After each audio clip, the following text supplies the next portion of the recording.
میرا نام ڈاکٹر شفیق یاسین ہے. میں یاسین سائیکیاٹرک ہاسپٹل کا ڈائریکٹر اور سینئر کنسلٹنٹ ہوں. 28 سال سے سائیکیاٹری میں کام کر رہا ہوں. زیادہ عرصہ میں نے اوورسیز آسٹریلیا، نیوزی لینڈ، پچھلے 3-4 سالوں سے پاکستان میں اور کوشش کر رہا ہوں کہ یہاں پہ علاج کروں. ایک ٹاپک جو یہاں پہ بہت ہی امپورٹنٹ ڈسکس کرنے کے لیے وہ ڈپریشن کا ہے.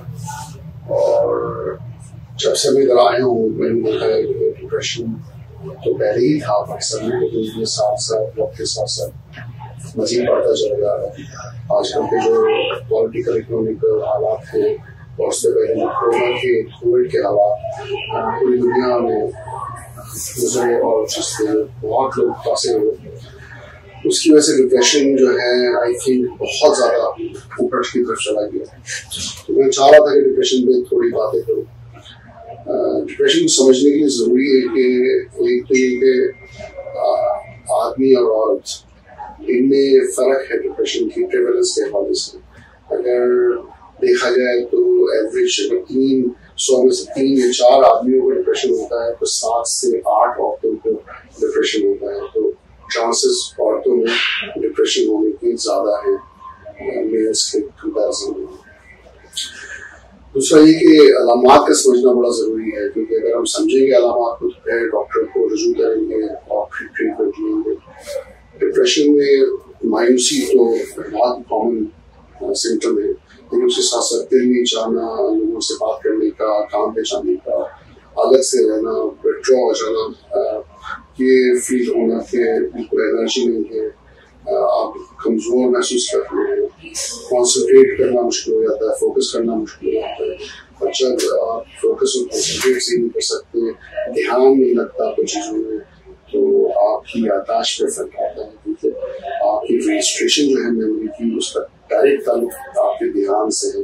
آپ ایک چیز پہ کانسنٹریٹ نہیں کرتے تو آپ رجسٹر نہیں کرتے اور اس کی وجہ سے آپ ریکال نہیں کرتے. تو کئی لوگ سمجھتے ہیں کہ یادداشت کا مسئلہ ہوتا ہے، لیکن مسئلہ یا تو انزائٹی کا ہوتا ہے یا ڈپریشن کا ہوتا ہے، جس کی وجہ سے لوگ بھولنے لگتے ہیں چیزیں. پھر مایوسی کی سوچیں آتی ہیں، نیگیٹو سوچیں آتی ہیں. ایسا لگتا ہے کہ میں ہوپلیس ہو گیا ہوں، نا امید ہو گیا ہوں فیوچر کے حوالے سے.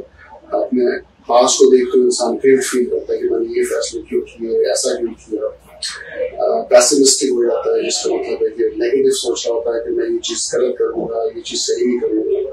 اور اس کی وجہ سے پھر اس کا ڈومینو افیکٹ یہ ہوتا ہے کہ انسان لو سیلف اسٹیم، جس سے ان کے اندر خود اعتمادی جو ہے وہ کم ہو جاتی ہے، کانفیڈنس کم ہو جاتا ہے. وہ فیل کرتے ہیں کہ وہ ان کے اندر اتنی قابلیت نہیں ہے کہ وہ چیزیں کر سکیں گے.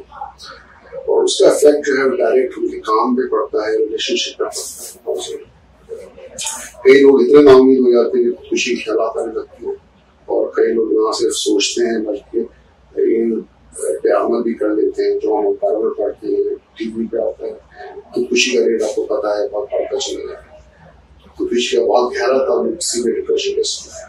ایک چیز جو بہت ضروری ہے سمجھنے کی، جب ڈپریشن سیویئر ہوتا ہے تو پھر کئی ایسی چیزیں ہوتی ہیں جو ہم سمجھتے ہیں جس میں پاگل پن کے دائرے میں لوگ کہتے ہیں کہ کام میں آوازیں نہیں لگتی ہیں.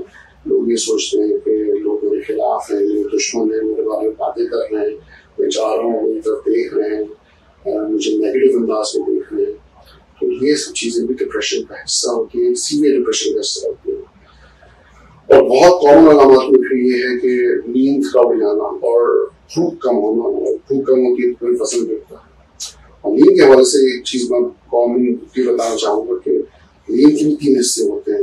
نیند میں یہ کہ کئی لوگ سونا چاہتے ہیں لیکن وہ 2-3 گھنٹے گزارتے ہیں، نیند نہیں آ رہی، انٹرسٹنگ کوشش کرتے ہیں سو جاؤں، یہ سو نہیں پاتے. ایک تو یہ پرابلم ہے. دوسرا ہے کہ کئی لوگ وقت سے جلدی اٹھ جاتے ہیں. اگر نارمل ٹائم اٹھنے کا ہے 9 یا 10 بجے، وہ 4 یا 5 بجے اٹھتے ہیں، اسے ارلی مارننگ ویکنگ کہتے ہیں. اور تھرڈ اسپیکٹ جو ہے سلیپ کا وہ یہ ہے کہ وہ ٹوٹ کے نہیں آتی ہے، ٹوٹل سلیپ پیٹرن. تو یہ تینوں اسپیکٹ بھی جو ہے سلیپ کو ڈپریشن کا حصہ ہوتے ہیں. خیر ڈپریشن جو ہے بہت کامن ہے، بہت اثر انداز کر رہا ہے عام لوگوں کی زندگی کا، ان کی کمانے کی صلاحیت پہ، ان کے ریلیشن شپ پہ، کو صرف ان پہ افیکٹ نہیں کرتا بلکہ ان کے آس پاس کے لوگوں پہ افیکٹ کرتا ہے, ان کے بچوں پہ, وائف پہ, ان کی فیملی پہ. تو یہ بہت ضروری ہے کہ علاج کرایا جائے. علاج بہت آسان ہے, عام دوائیاں ڈپریشن کو ٹھیک کر سکتی ہیں, سائیکو تھراپی ڈپریشن کو بہتر بنا سکتی ہے, لیکن ایٹیولوجیکلی فیکٹر جیسے بہتر کاز کیا ہے, جو ڈپریشن کا کاز ہوتا ہے اگر ہم اس کو لے کے سمجھ کے اس کا علاج کریں تو اچھا علاج ہو سکتا ہے. صرف یہ نہیں کہ ہم سپرفیشل لیول پہ دوائی لکھیں اور علاج ہو جائے, تو اس کو سمجھنے کے لیے اچھے سائیکیٹرسٹ کی ضرورت ہوتی ہے تو اس کو سمجھیں کہ اصل وجہ کیا ہے ڈپریشن کی, کس انسان کیوں ڈپریشن ہو رہا ہے اور کس طرح سے اسے ٹریٹ کرنا چاہیے. تو میں یہ بولنے کو تو بہت کچھ اور ڈپریشن میں بول سکتا ہوں لیکن بہت کم ہے. میرا خیال میں اتنی انفارمیشن کافی ہے ڈپریشن کے حوالے سے. کچھ اور معلومات کی اگر ضرورت ہو تو پلیز ہمیں کانٹیکٹ کریں, ہم آپ کو اور مزید معلومات دے سکتے ہیں. اور اگر آپ کو ضرورت ہے ٹریٹمنٹ کی, آپ چاہیں تو یہاں آ کے ٹریٹمنٹ کرائیں یا کسی بھی اچھے سائیکیٹرسٹ کو دکھائیں. ضرورت ہے کہ آپ اچھے ڈاکٹر کو ضرور